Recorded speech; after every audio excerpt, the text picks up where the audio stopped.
I'm Sam from Sparesbox, and on the hoist behind me you can see the Sparesbox 80 series. Now in the past few months this bad girl has done so many trips it's not funny, but it's taken its toll. What I have here is the gearbox out of it. Now it is fairly broken. We suspect that it smashed a few bearings inside and it's actually taken teeth off some of the gears, as well as the throw-out bearing being absolutely cooked. So we're here today to not only replace the gearbox, but also put in a brand new 4Terrain Ultimate ER2 clutch kit from Clutch Industries. I'm super excited. Let's get to it.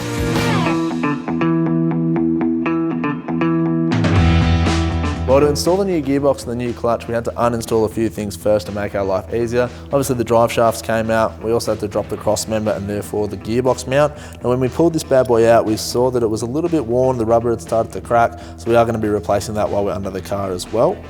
Let's head down and take a look at the old versus new clutch kit.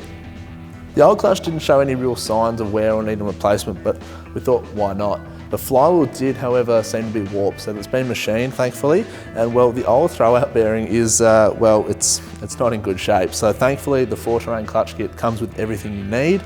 This particular clutch kit's got the patented ER2 grooves, which are going to help performance in two ways. First of all, it's going to help with the torque capacity of the clutch. In this kit, it's got a peak torque rating of over 1,000 Newton meters. And secondly, it's going to help with the cooling. It's going to help dissipate heat, which means you're going to suffer from less clutch fade and you're going to be able to operate at a lower temperature. On this clutch disc, it's got a unique flywheel side aramid material, which is going to help reduce wear over a conventional clutch by over 50%.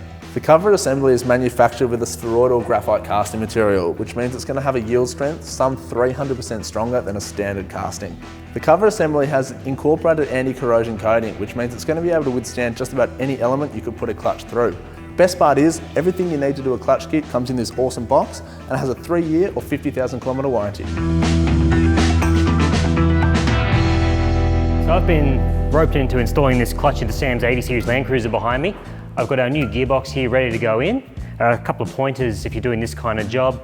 Make sure you clean up all the contact points on your fork and the spline here, and re-grease them all, that being the 2 points on the end of the fingers and your pivot ball.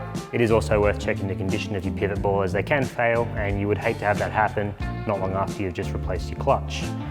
Other than that, it's been a pretty straightforward job on this. The only downside is everything's really heavy and I'm pretty small.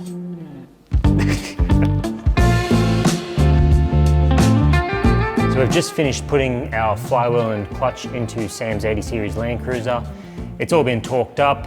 I usually do the torquing in 3 separate stages up to the final figure, and do a 4th pass as well, just to make sure they're right. At that point I always put a paint mark as well, just to take the guesswork out. The kit did come with a clutch alignment tool, which we used. You can get universal ones, but in the case of the 4Terrain clutch, it comes with the appropriate one already. So now all we've got to do is put the gearbox up in here and button it all up. Well, what a massive day it's been. James is still under the Land Cruiser doing up those last few bits and pieces, but for now it's such a good feeling to have the new gearbox in and that new 4Terrain clutch kit too. Now all that's left is a few drive shafts, a few torque settings, and then we'll be out on the road test driving, and I can't wait to see how it feels.